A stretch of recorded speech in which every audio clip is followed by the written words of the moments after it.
One of the most annoying things ever is having to deal with those fruit flies, isn't it?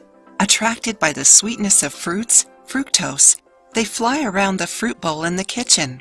Since we don't want you to tire your hands waving these insects away, we have listed some tips on how to avoid these flies and also a recipe for you to get rid of them. Avoid storing ripe fruits.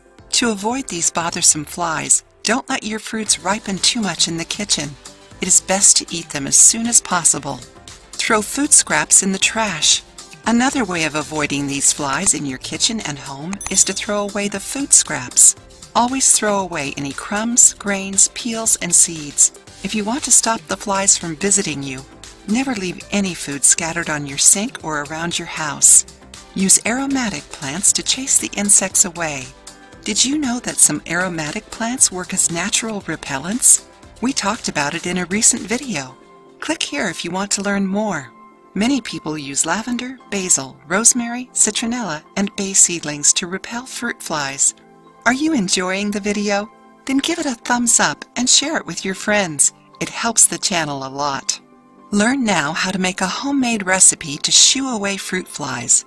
Write down the ingredients. Half a glass of apple vinegar, 2 tablespoons sugar, 2 tablespoons dish soap.